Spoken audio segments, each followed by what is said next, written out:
back to the show. I'm your host, Charles Van Loucks. Today, I'd like to talk about long term recovery. I think the best way that I can describe this is through the analogy of a house.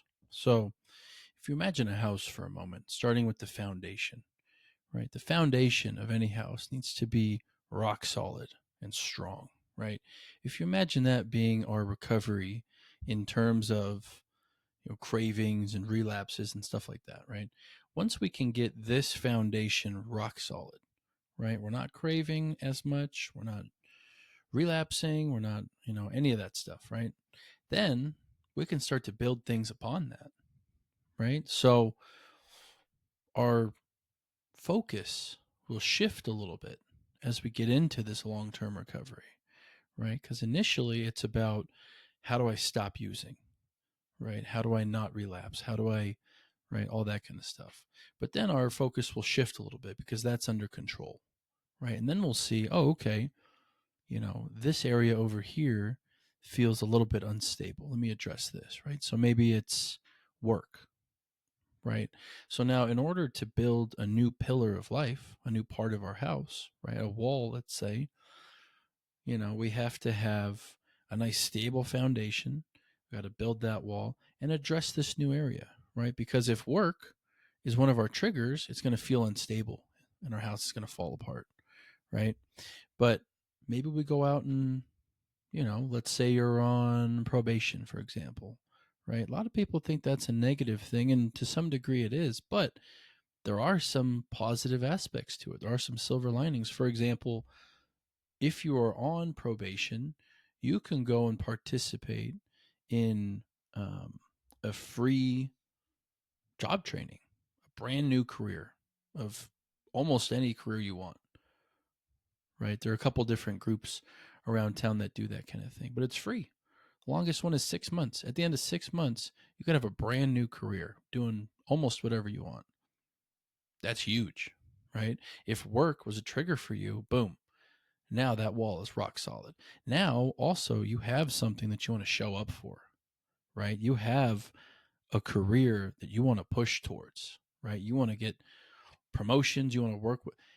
That's all important, very important, right? Because at the end of the day, when it comes to thinking about a relapse, we start to weigh things, right? We're like, oh, if I do that though, I'll probably lose my job. Oh man, I love this job. I can't do it. Can't lose it, right? Maybe another wall that we're looking at of this house is our relationship, right? Do we have a good relationship? Is it toxic, right? Do we need to try and salvage it, right? Do we need to go to counseling and work through some of these issues?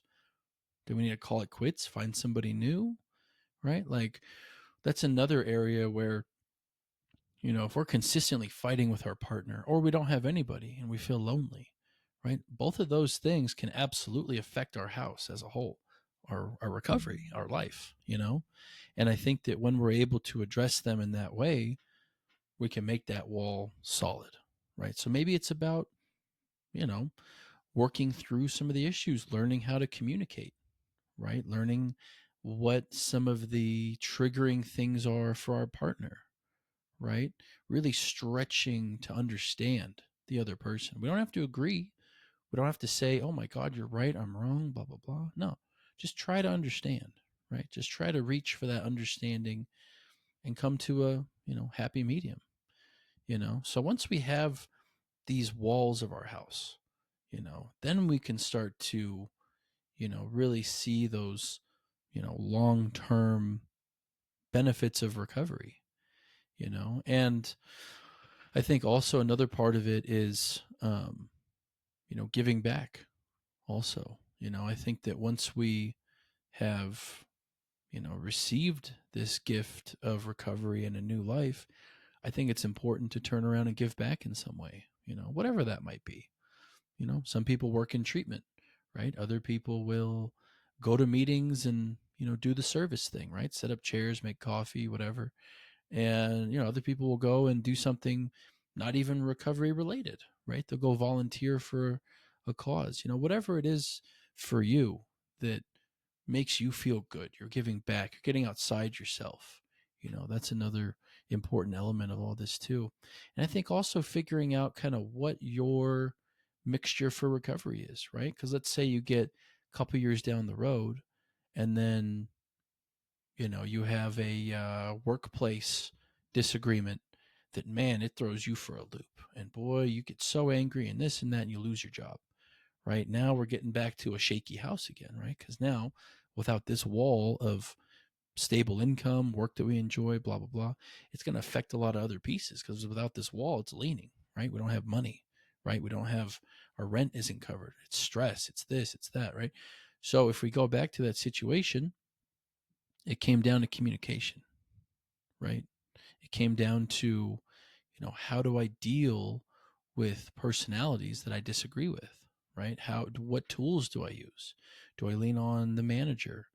Do I, you know, try to put up some boundaries? Do I try to directly but respectfully, bring up whatever it is that's bothering me? So it's all these different things add to our whole kind of life and our whole recovery, So the other one that I hear a lot too is people feeling like their recovery gets stagnant as well, right? I think that's another important one to address, so if your recovery starts to feel stagnant or you start to feel bored in your recovery or anything, something like that, switch up what meetings you go to. Try something new, like adult children of alcoholics and dysfunctional families, ACA.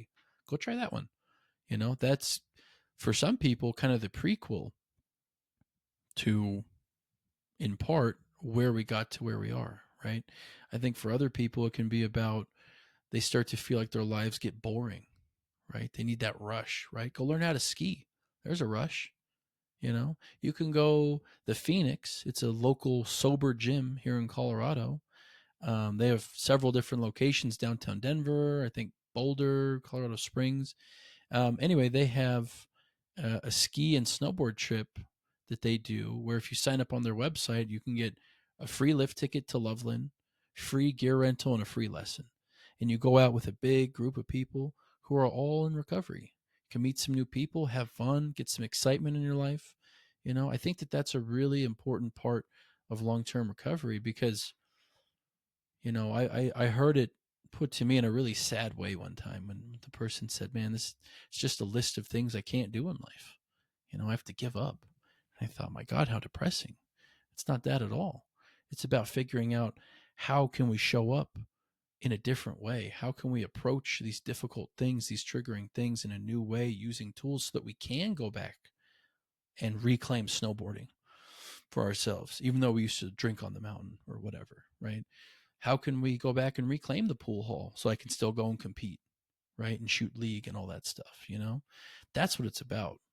So if you feel like your life is getting boring, if you feel like your recovery is getting stagnant, try that. Reach out, talk to people, go try some events, go to Sober Underground on the weekend, a nice sober spot with live music and pool tables. And, there's a lot of things out there. And sometimes just, asking somebody else can be helpful, right? The two of you can go find something fun to do, some person from a meeting even, right? So just don't feel stuck. Don't get stuck in that rut. If you feel like you're kind of getting toward that place, readdress your house. Maybe even draw it out. See what areas feel a little unstable. Seek out assistance, right? We can't figure out all this stuff on our own. We can't fix this by ourselves, right? Sometimes we need a carpenter to come and build us a new wall, right? Like a therapist, and to come patch up our relationship, or career coach to help us find a new job, or whatever it is. So leave some comments down below if you guys have any questions or things you're wondering about with long-term recovery and kind of that shift in focus and all that. So thanks again for stopping in, and we'll see you on the next one. Thanks.